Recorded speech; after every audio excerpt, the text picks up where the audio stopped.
नमस्कार दोस्तों, मैं हूं आपका दोस्त के बी। तो आज के इस वीडियो में हम फरवरी महीने में जो आपके ग्रुप डी का एग्जाम प्रस्तावित है उसके लिए एक और मॉक टेस्ट को यहां पर डिस्कस करेंगे। तो 4 मॉक टेस्ट ऑलरेडी मैं करवा चुका हूं। अगर आपने नहीं देखा है तो आई बटन पर आपको लिंक मिलेगी, जरूर उन सभी मॉक टेस्ट की वीडियो को देख लीजिए।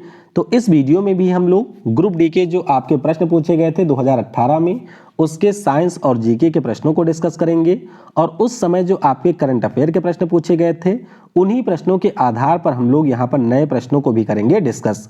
तो पूरा वीडियो बहुत ही ध्यान से देखिएगा और वीडियो अगर आपको पसंद आता है तो इसे लाइक करने के साथ अपने सारे दोस्तों के साथ में शेयर करना बिल्कुल भी मत भूलिएगा। वीडियो की हम लोग शुरुआत करें उससे पहले मैं आपको बता दूं कि अनअकैडमी पर मेरी बिल्कुल फ्री क्लास होती है। अगर आपने इन क्लासेस को ज्वाइन नहीं किया है तो आप लोग ज्वाइन कर सकते हैं। खास बात क्या है इस क्लास की, देखिए इस क्लास में आपका लाइव टेस्ट होता है। तो सबसे बड़ी बात कि क्लास अगर आप लोग पूरा 1 घंटे अटेंड करते हैं तो लास्ट में आपको पता चल जाता है कि जितने भी प्रश्न हमने डिस्कस किए हैं उसमें से कितने प्रश्नों का आपने सही उत्तर दिया है। आपके जो भी डाउट होते हैं हर क्लास में मैं आपको लास्ट में 10 मिनट का समय देता हूं, आप सारे अपने डाउट वहां पर पूछ सकते हैं। इसके अलावा सारी क्लास की यहाँ पर वेल स्ट्रक्चर्ड पीडीएफ भी आपको मिलती है जिससे आप लोग सारी चीज़ों को वहाँ पर रिवाइज भी कर सकते हैं। बाकी मेरा व्हाट्सएप नंबर तो आप सभी के पास में है जिस पर आप लोग अपना डाउट पूछ सकते हैं। तो 12 बजे एनटीपीसी सीबीटी 2 की क्लास होती है और 10 बजे आपके ग्रुप डी का जो साइंस है उसको हम लोग डिस्कस करते हैं। तो इन क्लासेज को आप लोग ज्वाइन कर सकते हैं। बाकी ये मेरा नंबर है, अगर आपको अनअकैडमी के ऊपर कोई सब्सक्रिप्शन लेना है तो आप लोग इस नंबर के ऊपर कांटेक्ट कर सकते हैं और अनअकैडमी के किसी भी सब्सक्रिप्शन पर आप मैक्सिमम डिस्काउंट अटेन कर सकते हैं। संडे के दिन कॉम्बैट होता है तो ये भी आपका फ्री टेस्ट होता है अनअकैडमी के ऊपर, इसमें भी आप जरूर शामिल हुआ करिए क्योंकि यहाँ पर ना केवल आप लोग प्राइज जीत सकते हैं बल्कि अनअकैडमी की तरफ से फ्री स्कॉलरशिप भी जीत सकते हैं किसी भी सब्सक्रिप्शन के ऊपर। 22 दिसंबर से आपके नए बैच भी शुरू हो रहे हैं अनअकैडमी के ऊपर, मतलब शुरू हो चुके हैं। तो अगर आप लोग एसएससी के एग्जाम की तैयारी कर रहे हैं तो इन बैचेज को भी आप लोग यहां से ज्वाइन कर सकते हैं। तो चलिए अब हम लोग इस मॉक टेस्ट की करते हैं शुरुआत। पहला प्रश्न है कि वर्ष 2022 में जो आपका 38वां राष्ट्रीय खेल है इसका आयोजन कहां पर किया जाएगा। तो ध्यान रखिएगा 2022 की यहां पर बात की गई है और ये होगा हमारे उत्तराखंड में। कहां पर? उत्तराखंड में होगा। फिलहाल आपकी जानकारी के लिए मैं बता दूं कि जो हमारा 36वां राष्ट्रीय खेल था वो गोवा में प्रस्तावित था, 2020 में नहीं हुआ। 37वें की बात करते हैं तो वो इस साल आपके झारखंड में प्रस्तावित था, छत्तीसगढ़ में प्रस्तावित था, नहीं हुआ। अगला वाला प्रस्तावित है उत्तराखंड में। देखने वाली बात होगी कि ये होगा या नहीं होगा। और 2023 में जो आपका 39वां राष्ट्रीय खेल है वो प्रस्तावित है मेघालय में। तो ये आप लोग अच्छे से ध्यान रखिएगा। ऑप्शन फिलहाल हमारा बी हो जाएगा यहाँ पर करेक्ट। अगला प्रश्न है कि किस राज्य की सरकार के द्वारा एजुथचन पुरस्कार दिया जाता है। तो एजुथचन पुरस्कार की बात करें तो ये देती है आपके केरल की सरकार। कौन देती है? केरल की सरकार देती है। ऑप्शन हमारा यहाँ पर फिलहाल डी हो जाएगा करेक्ट। अच्छा, 2020 की अगर हम लोग बात करते हैं तो ये पुरस्कार मिला था हमारे जो लेखक है पॉल जचेरिया। अगला प्रश्न है कि ऑक्सीकरण वह प्रक्रिया है जिसमें क्या होता है। तो ध्यान रखिएगा ऑक्सीकरण की अगर हम लोग बात करते हैं तो इसमें जब कोई ऑक्सीजन जुड़ता है तो इसे तो हम लोग ऑक्सीडेशन कहते ही हैं, लेकिन अगर यहाँ पर इलेक्ट्रॉनों की हानि होती है यानी कि लॉस ऑफ इलेक्ट्रॉन होता है तो इसे भी हम लोग कहते हैं ऑक्सीडेशन। जबकि जो रिडक्शन होता है जिसे हम लोग अपचयन कहते हैं वह इसके ठीक विपरीत की प्रक्रिया है। तो ध्यान रखिएगा ऑक्सीकरण की बात करें तो इसमें इलेक्ट्रॉनों की हानि होती है, ए हो जाएगा यहाँ पर करेक्ट। अगला प्रश्न है कि नवंबर 2020 में मैन बुकर प्राइज 2020 से किसे सम्मानित किया गया था। तो 2020 की बात करें ये पुरस्कार मिला था डगलस स्टुअर्ट को। किसे मिला था? डगलस स्टुअर्ट को मिला था। इन्होंने एक पुस्तक लिखी थी और इस पुस्तक का नाम था यहाँ पर सुगी वैन। तो ध्यान रखिएगा आप लोग, पिछले साल मिला था डगलस स्टुअर्ट को सुगी वैन नाम की पुस्तक के लिए। अगर हम लोग 2021 की बात करें तो ये पुरस्कार मिला है रमोन गैलगोट को। किसे मिला है? रमोन गैलगोट को, जो कि दक्षिण अफ्रीका के हैं और उनकी पुस्तक का नाम है द प्रॉमिस। तो पुस्तक के नाम भी आप लोग जरूर ध्यान रखिएगा। फिलहाल यहाँ पर सी हो जाएगा करेक्ट। अगला प्रश्न है कि जब हमारे समुद्री गोताखोर पानी के अंदर जाते हैं तो श्वसन के लिए वे लोग किस गैस के मिश्रण का उपयोग करते हैं। तो वैसे ही आपके ग्रुप डी में भी पूछा जा चुका प्रश्न है, ध्यान रखिएगा। वे लोग यूज करते हैं ऑक्सीजन और हीलियम के मिश्रण का। ऑप्शन हमारा यहाँ पर डी हो जाएगा करेक्ट।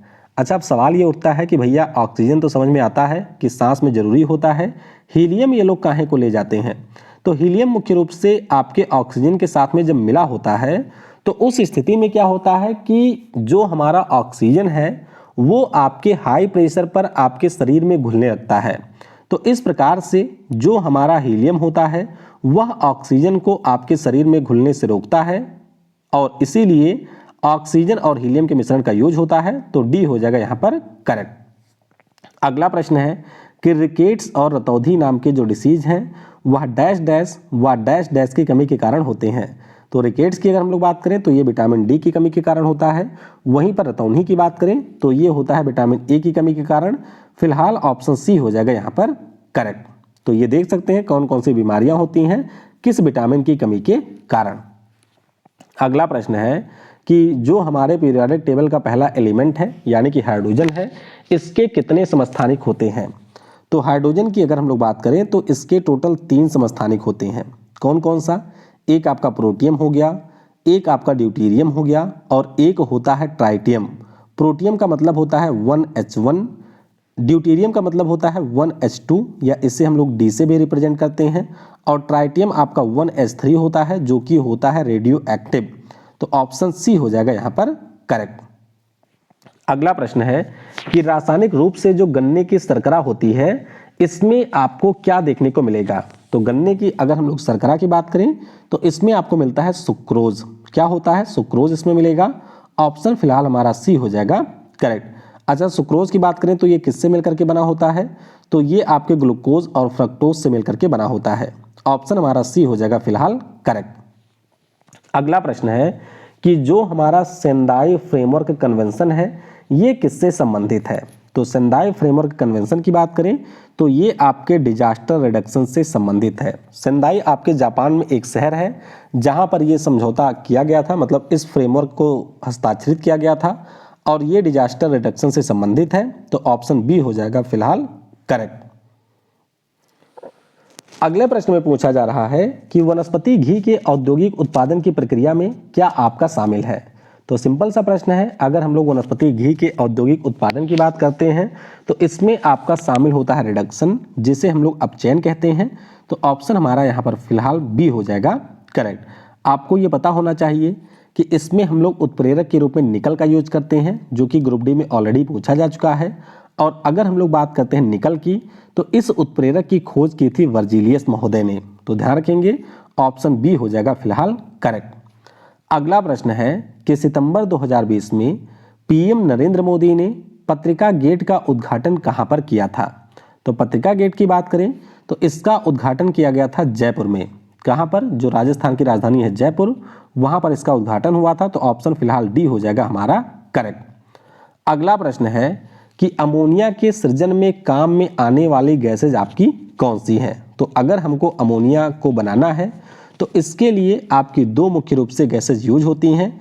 एक होता है नाइट्रोजन और दूसरा होता है हाइड्रोजन। तो इन 2 गैसों का यूज करके हम लोग अमोनिया बनाते हैं। तो ऑप्शन फिलहाल के लिए डी हो जाएगा यहाँ पर करेक्ट। अगला प्रश्न है कि पृथ्वी की पपड़ी में विशुद्ध रूप से पाई जाने वाली धातु कौन सी है। तो अगर हम लोग पृथ्वी की पपड़ी की बात करते हैं, पपड़ी का मतलब होता है सबसे ऊपरी हिस्सा। तो सबसे ऊपरी हिस्से में जो आपकी शुद्ध धातु पाई जाती है ये आपकी होती है प्लेटिनम। प्लेटिनम के बारे में मैं आपको पहले भी ये बता चुका हूँ कि ये हमारी बहुत ही कम रिएक्टिव गैस होती है और ये आपको ओर के फॉर्म में नहीं मिलेगी, यानी कि प्लेटिनम आपको मुख्य रूप से प्योर फॉर्म में ही मिलती है। तो ऑप्शन आपका डी हो जाएगा करेक्ट।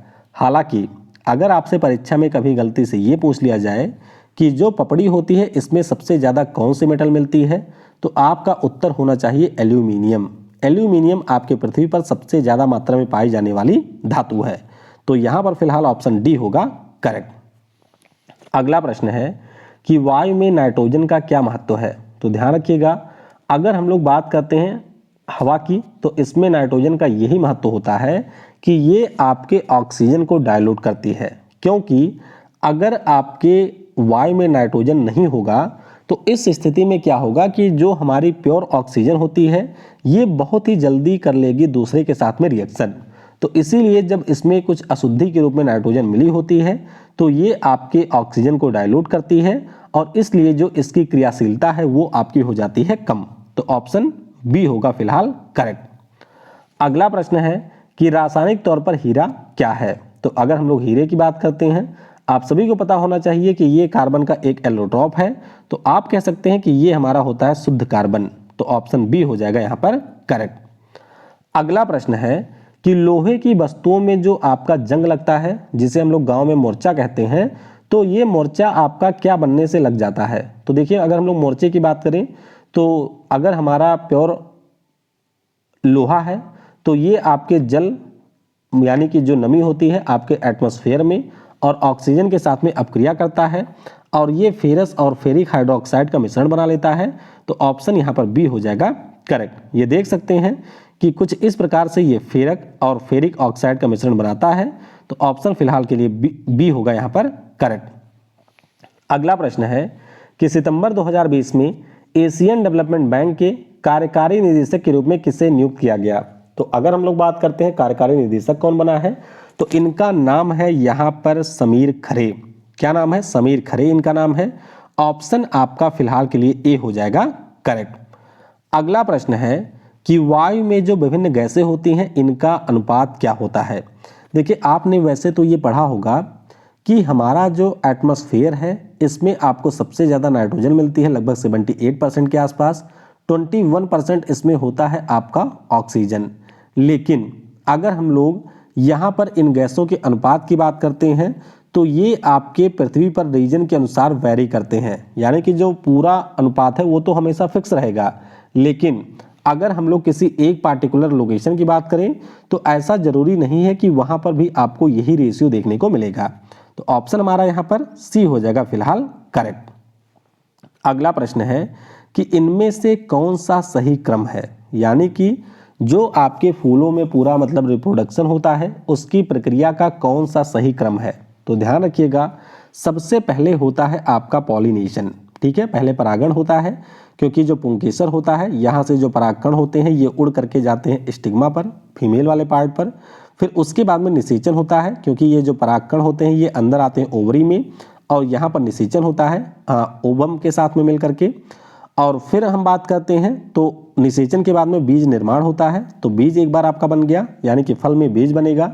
फिर आप लोग इस बीज को निकालेंगे और बीज से आपके होता है अंकुरण, यानी कि जर्मिनेशन। तो प्रक्रिया जो है वो ऑप्शन हमारी डी में होगी करेक्ट। तो ध्यान रखिएगा, डी हो जाएगा करेक्ट। अगला प्रश्न है कि चूने का जो जल होता है जिसे हम लोग लाइम वाटर कहते हैं, इसका फार्मूला क्या है।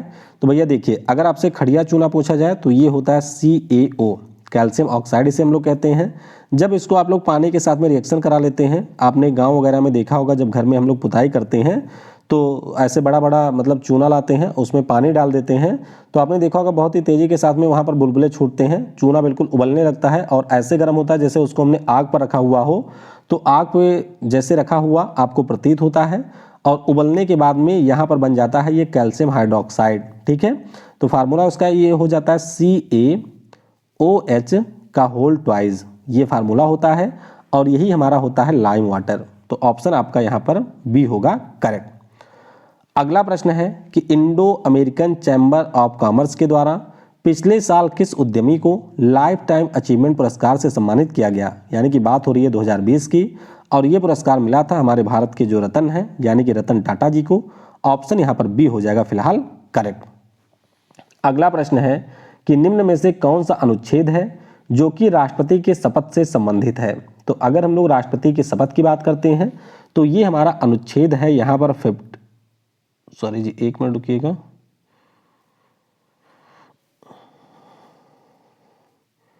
ये हमारा अनुच्छेद है यहाँ पर 60। तो ध्यान रखिएगा, ऑप्शन हमारा यहाँ पर फिलहाल सी यानी कि 60 हो जाएगा करेक्ट। अगला प्रश्न है कि अपमार्जक के द्वारा कठोर जल के साथ झाग उत्पन्न करने का कारण क्या है, यानी कि आपसे पूछा जा रहा है कि जो डिटर्जेंट होते हैं ये हार्ड वाटर के साथ में जल मतलब झाग उत्पन्न क्यों करते हैं। तो इसके पीछे का सिंपल सा रीजन है कि जो सल्फोनिक अम्ल के कैल्शियम और मैग्नीशियम लवण होते हैं ये आपके जल में घुल जाते हैं और इसी के कारण जो आपके डिटर्जेंट होते हैं वो हार्ड वाटर के साथ में झाग बनाते हैं। ऑप्शन सी हो जाएगा फिलहाल करेक्ट यहाँ पर। अगला प्रश्न है कि किसी निश्चित तापमान पर संतृप्त विलयन कैसा होता है। देखिए, अगर आपसे संतृप्त विलयन कहा जाए या एक ऐसे इंसान की बात की जाए जिसका पेट पूरी तरीके से भरा हुआ है, तो दोनों में आपके एक सिमिलरिटी होती है। जैसे अगर एक आदमी है जिसने पूरा दबा करके खाया हुआ है, यानी कि उसका जो पेट है वो पूरी तरीके से लबालब भरा हुआ है, तो आप फिर उसको चाहे कुछ भी खाने को दे दीजिए, वह उसके अंदर नहीं जाएगा। उसी प्रकार से हमारा होता है संतृप्त विलयन, यानी कि अगर हम लोग किसी विलयन की बात करें, मान लीजिए आपके पास में पानी है, तो पानी में अगर आप लोग यहाँ पर चीनी को घोल रहे हैं तो एक निश्चित समय तक आपकी चीनी इसमें घुलेगी। उसके बाद में अगर आप लोग इसमें चीनी डालेंगे तो वो दिखना शुरू हो जाएगा, यानी कि वो इसमें घुलेगा नहीं। जैसे आपका पेट भरा हुआ आदमी फिर नहीं खा पाता है, उसी प्रकार से चीनी इसमें नहीं घुलेगा। तो अगर हम लोग संतृप्त विलयन की बात करते हैं तो इसका सिंपल सा मतलब हुआ कि अधिक ठोस विलेय घोलने में वो असमर्थ है, यानी कि अब इसमें आप लोग कुछ घोल नहीं सकते हैं। तो ऑप्शन सी हो जाएगा यहाँ पर करेक्ट। संतृप्त वैसे भी आप लोग समझ सकते हैं कि ये पूरी तरीके से तृप्त हो चुका है। अगला प्रश्न है कि जो आपके लॉन्ड्री के साबुन होते हैं इसमें आपको क्या देखने को मिलेगा। तो ध्यान रखिएगा, जो लॉन्ड्री के सोप होते हैं इसमें आपको वसा अम्लों के सोडियम लवणों का मिश्रण देखने को मिलेगा। ऑप्शन हमारा यहाँ पर ए हो जाएगा फिलहाल के लिए करेक्ट। अगला प्रश्न है कि इनमें से कौन सा हमारा अलैंगिक जनन है जो कि शुद्ध प्रकार के जनन में कंसीडर नहीं किया जाता है। अब आपको तो सबसे पहले 6 और 7 प्रकार के जो जनन हैं वो पता होने चाहिए, और अगर आपको वो पता है तो आपने ये देखा होगा कि जो हमारा रीजनरेशन वाला आपका जनन होता है ये आपका शुद्ध नहीं माना जाता है, क्योंकि बाकी जनन में अगर हम लोग बात करते हैं तो वहाँ पर एक नया स्पीसीज जनरेट होता है। लेकिन अगर हम लोग रीजनरेशन की बात करते हैं तो जैसे आपके पास में लेमिनेरिया है, उदाहरण मैं आपको दिखाता हूँ, ये देखिए ये आपके पास में प्लानेरिया है। तो प्लानेरिया को अगर आप लोग इस प्रकार से 3 भागों में काट देंगे तो इससे आपके 3 नए प्लानेरिया बन जाएंगे। तो वैसे हम लोग इसको शुद्ध जनन कंसीडर नहीं करते हैं, क्योंकि ये आपके एक्सीडेंट से भी हो सकता है कि आपका प्लानेरिया जो है वो किसी प्रकार से कट जाए, तो इससे ये नए स्पीसीज बना लेता है। तो ऑप्शन सी हो जाएगा यहाँ पर करेक्ट। अगला प्रश्न है कि कठोर जल को उबालने के लिए इस्तेमाल में लाए जाने वाले विद्युत उपकरण के तापन अवयव पर जमने वाले सफेद परत में क्या होता है। जैसे आपने देखा होगा कि जो आप लोग घरों में पानी को गर्म करने के लिए एक हीटर का यूज करते हैं, मतलब ऐसे बाल्टी है उसमें आपने प्लग लगा दिया लाइन में और इसको डाल दिया है आपके पानी में, तो पानी आपकी गर्म हो जाती है। लेकिन ये जो आप लोग धातु का इसमें यूज करते हैं, आपने देखा होगा कि कुछ समय के यूज के बाद में इसके ऊपर आपको सफ़ेद सफ़ेद परत देखने को मिलती है। तो ये क्या होता है, तो दरअसल ये कैल्शियम और मैग्नीशियम के लवण होते हैं जो कि आपके इस मेटल सरफेस के ऊपर जम जाते हैं, और ये लवण आपके आते हैं पानी से। तो ध्यान रखिएगा, ऑप्शन हमारा यहाँ पर सी हो जाएगा फिलहाल करेक्ट। अगला प्रश्न है कि भारत में जो म्यूचुअल फंड उद्योग है इसको किस संगठन के द्वारा विनियमित किया जाता है। तो ध्यान रखिएगा, हमारे यहाँ पर जो पूरा स्टॉक मार्केट है वो सेबी रेगुलेट करती है, लेकिन सेबी की इसमें मदद करता है आरबीआई। तो ध्यान रखिएगा, अगर हम म्यूचुअल फंड की बात करें तो सेबी और आरबीआई दोनों मिलकर के इसको रेगुलेट करते हैं। ऑप्शन ए हो जाएगा फिलहाल के लिए करेक्ट। अगला प्रश्न है कि अमेरिका के पहले राष्ट्रपति कौन थे। आप सभी को पता होगा कि 4 जुलाई 1776 को अमेरिका ने आज़ादी की घोषणा की थी, लेकिन जो इनका संविधान है ये 1789 में जाकर के लागू होता है, और उस समय इनकी आज़ादी के जो हीरो थे जिनका नाम जॉर्ज वाशिंगटन है, ये अमेरिका के पहले राष्ट्रपति बनते हैं। तो ध्यान रखिएगा, 2 टर्म ये लगातार राष्ट्रपति रहे थे। ऑप्शन यहाँ पर हमारा बी हो जाएगा करेक्ट। अगला प्रश्न है कि जो हरमीत देसाई हैं ये आपके कौन से खेल से संबंधित हैं। तो हरमीत देसाई की बात करें तो ये खेलते हैं टेबल टेनिस। क्या खेलते हैं, टेबल टेनिस खेलते हैं।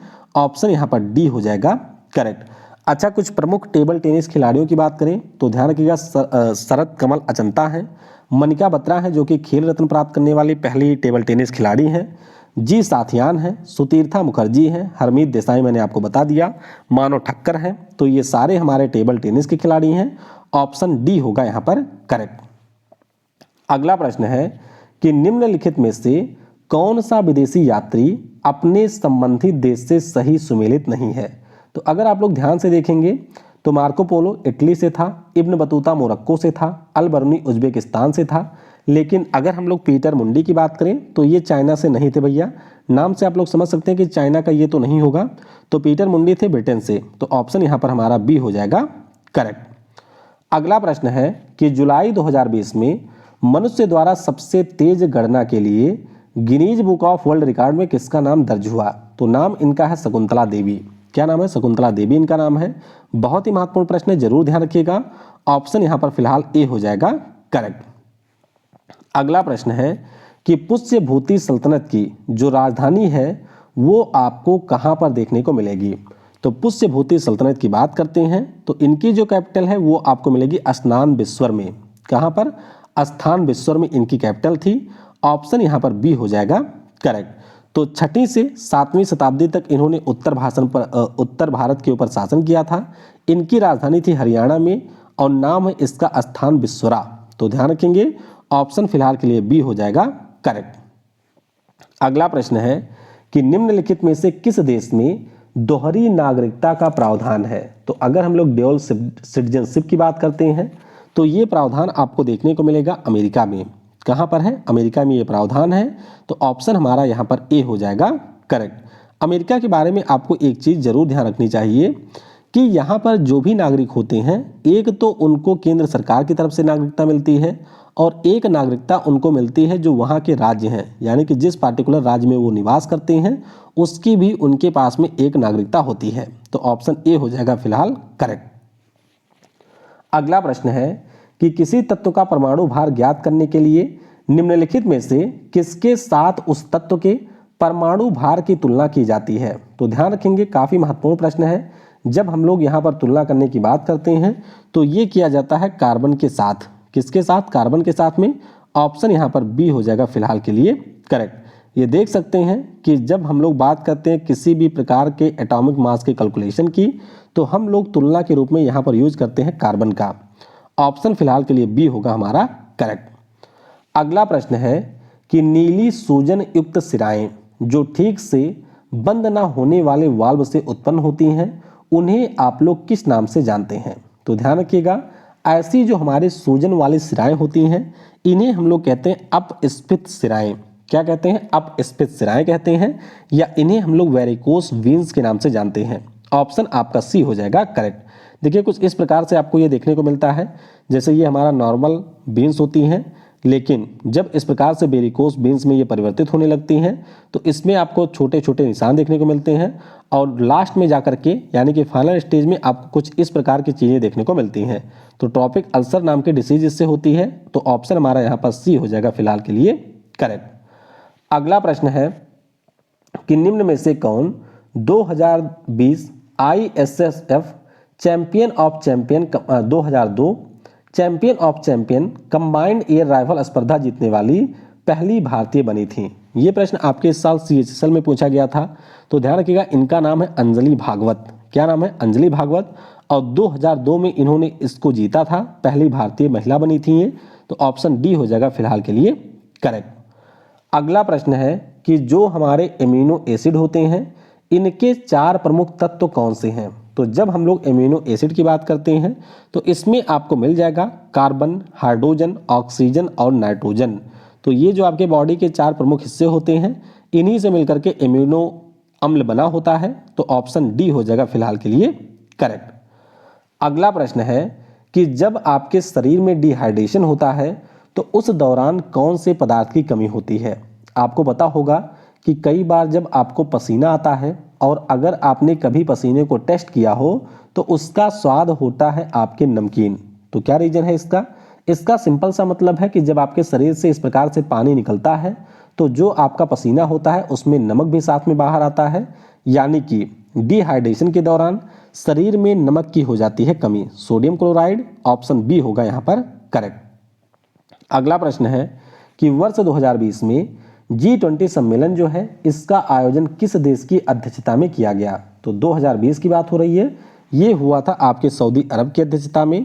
इस साल हुआ है इटली की अध्यक्षता में। ऑप्शन हमारा यहाँ पर सी हो जाएगा फिलहाल के लिए करेक्ट।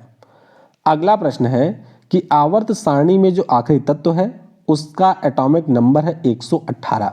तो बताइए इसका प्रतीक चिन्ह क्या है। तो अगर हम लोग आखिरी एलिमेंट की बात करें तो इसका सिंबल है UUO।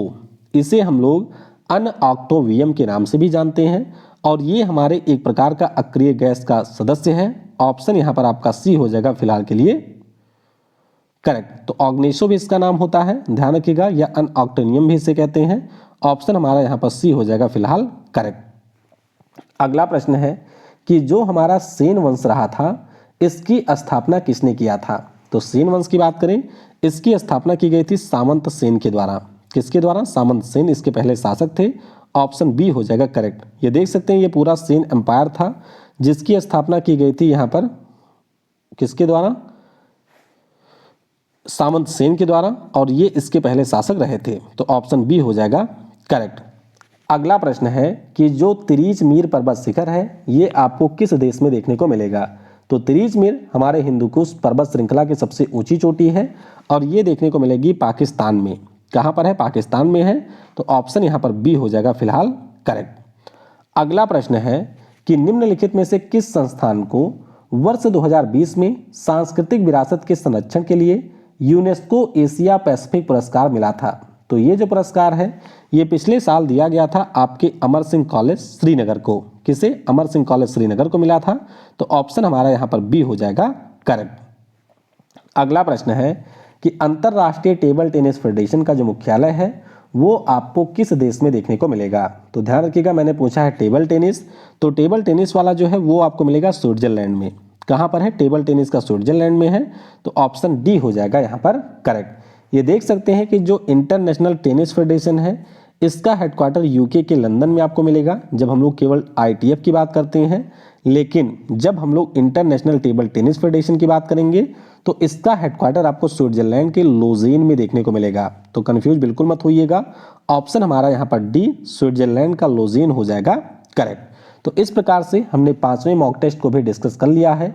आई होप आपको ये सीरीज पसंद आ रही होगी। फिलहाल आपकी जानकारी के लिए मैं बता दूं कि ये सीरीज आपके YouTube पर सबसे बेस्ट सीरीज है क्योंकि इस सीरीज को बनाने में मैंने काफ़ी ज़्यादा मेहनत की है और बिल्कुल जो आपके ग्रुप डी का पैटर्न होता है उसी के आधार पर हमने यहाँ पर प्रश्नों को डिस्कस किया है। तो वीडियो को समय देने के लिए आप सभी को बहुत बहुत धन्यवाद।